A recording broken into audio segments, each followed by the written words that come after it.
नमस्कार दोस्तों, जय माता दी।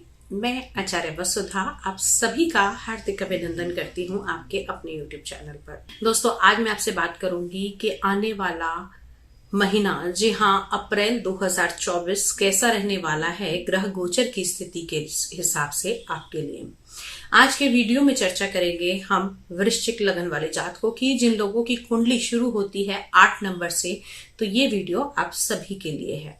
तो चलिए देर ना करते हुए बात करते हैं राशिफल के बारे में। अगर हम बात करें वृश्चिक लगन वाले जातकों के बारे में, तो माह की शुरुआत में आपकी राशि से चंद्रमा दूसरे घर के अंदर गोचर करेंगे। यहाँ पर चंद्रमा का सुख स्थान पर गोचर, दूसरे स्थान धन स्थान पर गोचर होने का बहुत ही शुभ संयोग माना जाता है। अपने आप में आपकी वाणी में सौम्यता आएगी, आपकी हेल्थ की प्रॉब्लम सॉल्व होती हुई दिखाई देंगी, साथ ही साथ आपकी वाणी बड़ी आकर्षक बनती हुई दिखाई देगी। मुख पर एक अलग कांति और आभा का आपको आभास होगा। आपके लगन के स्वामी है मंगल देव, और मंगल अपने से चतुर्थ स्थान के अंदर आपके लगन से चतुर्थ स्थान में गोचर कर रहे हैं, जिसे हम सुख का स्थान भी बोलते हैं। तो यहाँ पर आप लोगों के सुख में बढ़ोतरी होगी, लेकिन ध्यान रहे शनि के साथ में मंगल का ये गोचर है, तो कहीं ना कहीं थोड़ी परेशानियां उन लोगों को हो सकती हैं जो लोग किसी प्रकार का बिल्डिंग मटेरियल से जुड़ा हुआ काम करते हैं, प्रॉपर्टी डीलिंग का काम करते हैं, या फिर मैं कहूं उन लोगों का काम थोड़ा सा डिले हो सकता है, लेकिन होगा अवश्य और उसके अंदर लाभ भी मिलेगा। जो लोग मकान इत्यादि खरीदने के बारे में सोच रहे हैं, तो जड़ खरीद मकान भी मिल सकता है, और पुराने मकान में रिनोवेशन होने की भी संभावनाएं इस आने वाले मंथ में बनती हुई दिखाई देती हैं।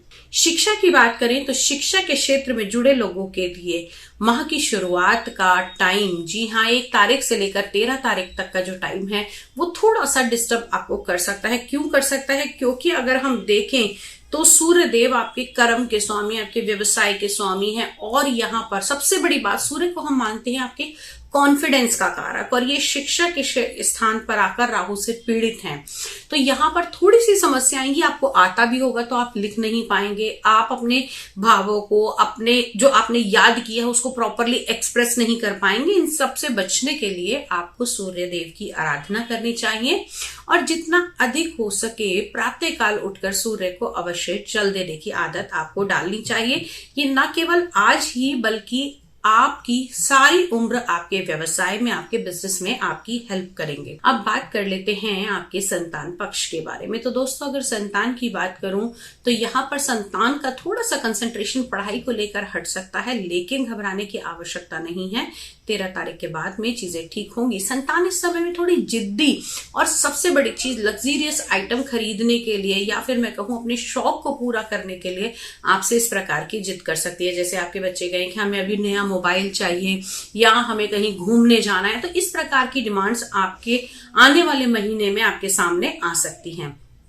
अब बात कर लेते हैं आपके छठे भाव के बारे में, जिसे हम रोग, ऋण और शत्रु का भाव मानते हैं। यहाँ पर देवगुरु बृहस्पति के साथ में बुध का गोचर चल रहा है, जो कि अपने आप में इतना शुभ नहीं माना जाएगा, क्योंकि देवगुरु बृहस्पति कहते हैं जहां भी बैठते हैं वहां की चीजों को बढ़ा देते हैं, और यहाँ पर मेष राशि में अपने मित्र की राशि में आकर बैठे हैं। तो शत्रु बढ़ेंगे तो सही, लेकिन आप उनको कंट्रोल कर पाएंगे। साथ ही साथ फाइनेंस से जुड़े हुए लोगों के लिए किसी भी प्रकार के इस समय लोन लेने का सही समय नहीं है। बुध अपनी राशि में है, तो लोन कैसा होगा? बहुत बड़ा बड़ा लोन आप इस समय में ले सकते हैं अपनी लिक्विडिटी को बढ़ाने के लिए, अपनी ट्रांजैक्शन को दिखाने के लिए। किसी भी प्रकार का ऐसा बहुत बड़े लोन के चक्कर में आपको इस समय में नहीं पड़ना चाहिए। अब बात करते हैं आपके दाम्पत्य जीवन के बारे में। जी हाँ, कुंडली के सप्तम भाव से इसे देखते हैं, और सप्तम भाव के स्वामी अभी उच्च होकर बैठे हैं आपकी कुंडली के पंचम भाव के अंदर। तो अगर हम देखें तो अपने से एकादश भाव के अंदर आपके 7th लॉर्ड बैठे हैं, और ऑलमोस्ट ये पूरा माह यहां रहेंगे 24 अप्रैल तक।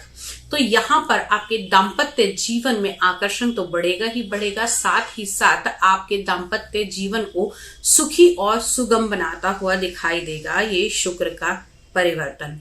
अब यहाँ पर आपको एक चीज और ध्यान देनी है, इसमें आपका लाइफ पार्टनर थोड़ा सा ज्यादा रोमांटिक हो सकता है। क्यों?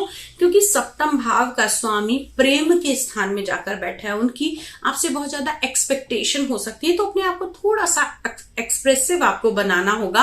अपने दिल में जो बात है अपने लाइफ पार्टनर को बताइए। चाहे अगर आपकी वाइफ आपके लिए खाना ही बनाती है, या आपके हस्बैंड आप ऑफिस से आते हैं तो आपने उनसे बड़े ही प्यार से और बड़े ही अच्छे तरीके से पेश आना है, उनकी तारीफ करनी है, या अपनी किसी भी प्रकार की आपकी भावना है उसको एक्सप्रेस कीजिए, क्योंकि यहाँ पर छोटी छोटी चीजें आपके जीवन में बड़े बदलाव लेकर आ सकती हैं। वैसे तो हमेशा ही हमें अपने पार्टनर की बात सुननी और समझनी चाहिए, लेकिन इस समय में आपसे एक्सपेक्टेशन बहुत ज्यादा बढ़ने वाली है। अब बात करते हैं आपके व्यवसाय के बारे में।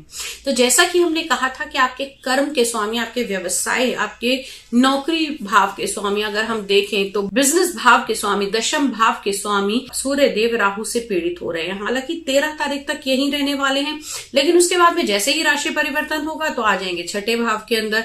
तो यहां पर और ज्यादा परेशानियां पैदा करेंगे। कैसी परेशानियां पैदा करेंगे कि आपके व्यवसाय स्थल पर आप ओवर प्रेशर रहेंगे। आपका बॉस आपको बेवजह की बातों पर बार बार आपको धमका सकता है, या फिर मैं कहूं कि इस समय में आपको वर्कलोड इतना अधिक हो जाएगा कि जिसके कारण आप लोगों की हार्ट बीट बहुत बढ़ सकती है, आप लोगों का कॉन्फिडेंस लेवल कम हो सकता है, और साथ ही साथ इस समय में आपको जिस चीज पर बहुत ज्यादा ध्यान रखना है वो रखना है अपने कॉन्फिडेंस लेवल पे काम करना है। क्योंकि कहते हैं ना कि अगर आप कॉन्फिडेंस से लेकर कुछ चीजें करते हैं तो वो बहुत अच्छी जाती हैं। तो व्यवसाय में यहां पर कॉन्फिडेंस की जरूरत है। जॉब प्रोफाइल के लिए अगर आप जॉब चेंज करना चाहते हैं तो नहीं, ये महीना आपके लिए अप्रोप्रिएट नहीं है। जॉब में ट्रांसफर लेना चाहते हैं तो कोशिश कीजिए कि आप नेक्स्ट मंथ भी नहीं बल्कि उसके अगले महीने में जाकर अगर आप ये ट्रांसफर लेते हैं तो ज्यादा बेटर रहेगा। हालांकि सूर्यदेव उच्च के होंगे, लेकिन कहाँ होंगे उच्च के? छठे भाव के अंदर। बेवजह के शत्रु, अगर इस टाइम में आपका अप्रेजल आता है, ट्रांसफर आता है, जॉब का लेटर आता है, या कुछ भी होता है कर्म के स्थान पर, तो बेवजह के शत्रु उत्पन्न हो जाएंगे। और ये शत्रु कौन से होंगे? आपके सहकर्मी, जो पीछे से बैक बाइटिंग करने वाले लोग होते हैं ना, इस समय वो पनपते हुए आपको दिखाई देंगे। इन सब से बचने के लिए आपको मां बगलामुखी की आराधना करनी चाहिए।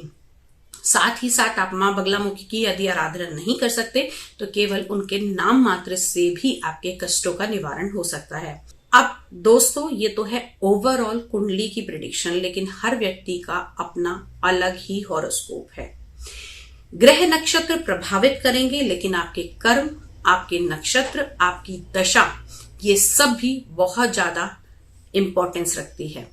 तो यदि आपके जीवन में कोई ऐसी समस्या है जिसका समाधान आपको लंबे समय से नहीं मिल रहा है, या आप किसी परेशानी को लेकर बहुत ज्यादा परेशान हैं, तो आप हमसे जुड़ सकते हैं, फोन कॉल लगा सकते हैं, हमसे कंसल्टेशन ले सकते हैं। साथ ही साथ जो लोग astrology, vastu, numerology, tarot card reading में रुचि रखते हैं, इसे सीखना चाहते हैं, वो भी हमसे संपर्क कर सकते हैं। आज के वीडियो में इतना ही। अगले वीडियो में फिर से मुलाकात करूंगी, लेकिन नोट कीजिए जादुई उपाय कि अगर आपका वृश्चिक लगन है और आप अपने बिजनेस, अपने कैरियर के अंदर अगर तरक्की पाना चाहते हैं तो सूर्य उपासना आपके लिए सर्वोत्तम रहेगी। साथ ही साथ आप पुखराज रत्न भी धारण कर सकते हैं।